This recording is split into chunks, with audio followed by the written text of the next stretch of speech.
राऊत।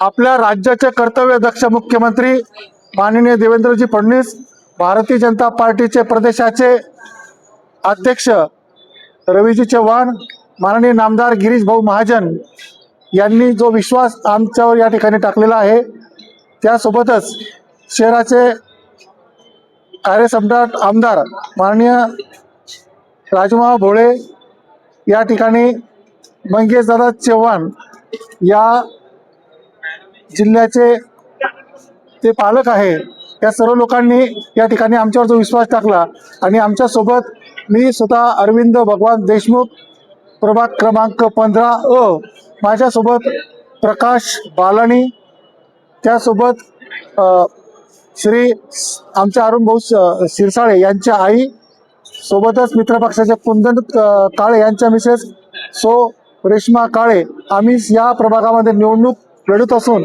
फक्त water meter gutter नव्हे तर त्या पलीकडे जाऊन समाजाची कशी सेवा करता येईल, या वार्डामध्ये या प्रभागामध्ये बरेचसे विकासाचे कामं झालेले आहे, बरेचसे रस्ते, वॉटर मीटर गटर जे आपण म्हणतो त्यापैकी बरेचसे कामं झाले आहे. जे काही थोडे बहुत कामं असतील ते आगामी काळात आमच्या सहकार्याला सोबत घेऊन, आमच्या नेत्यांना विश्वासात घेऊन, स्थानिक आमदारांना विश्वासात घेऊन आम्ही हे सर्व कामं निश्चितपणे पूर्ण करू. फक्त त्या पलीकडे कामं आहेत, आमच्या महिला भगिनींची कामं आहेत, या ठिकाणी रोजगाराचा काही प्रश्न असेल, या ठिकाणी अनेक अशा शासकीय योजना आहेत की त्या शासकीय योजनेपासून अनेक बांधव हे वंचित आहे. या सर्व लोकांना शासकीय योजनेचा एक लाभ देण्यासाठीचे एक दूत, एक सेवा दूत म्हणून या ठिकाणी आम्ही काम करू. अर्ज भरलेला आहे आणि पक्षाने एबी फॉर्म आता या ठिकाणी म्हणजे आमच्या अर्जाला लावलेला आहे, म्हणजे अधिकृतपणे आमचा या ठिकाणी एबी फॉर्म भरलेला आहे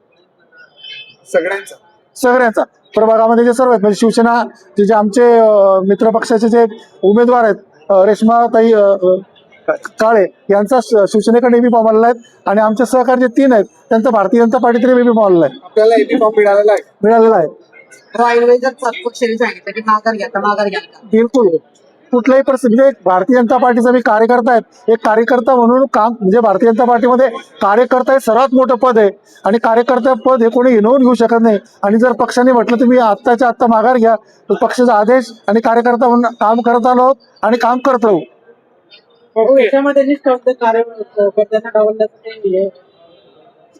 नाही असं काही नाही आहे, म्हणजे सर्वांना न्याय देण्याचा प्रयत्न केला आणि समजा 10 निष्ठावंत आहे आणि आपल्याला 4 लोकांचं सिलेक्शन करणं आहे तर 6 वर अन्याय झाला अशी भावना निर्माण होऊ शकते. मात्र पक्ष, प्रत्येकाला पक्ष आई असते आणि आई कुठल्याही लेकरावर अन्याय करत नाही, थोडी बहुत म्हणजे मागे पुढे होतं.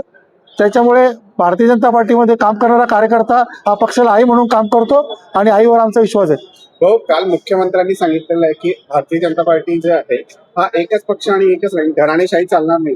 घराणेशाही झाली तर आपल्या पक्षाची त्या वार्डामधली आपली भूमिका काय असणार? कसं आहे, घराणेशाही असा मुद्दा नसतो, काम करणाऱ्यांना संधी त्या ठिकाणी दिली गेली पाहिजे.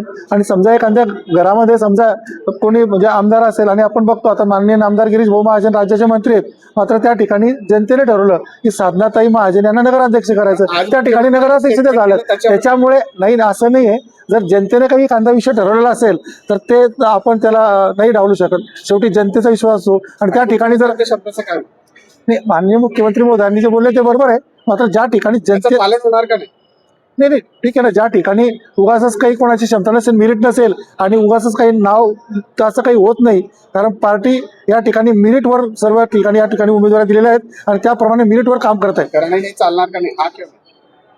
नाही, असं तुम्ही जे म्हणतायत, जे शब्द माझ्या तोंडी घालण्याचा प्रयत्न करताय ते कृपया तसं काही नाही. मी पुन्हा म्हटलं, माननीय नामदार गिरीश भाऊ महाजन हे राज्याचे मंत्री आहे, साधनाताई महाजन यांना त्या गावातील जनतेने नगराध्यक्ष केलं, त्याच्यामुळे कृपया हा विषय काही पुढे वाढवून. धन्यवाद.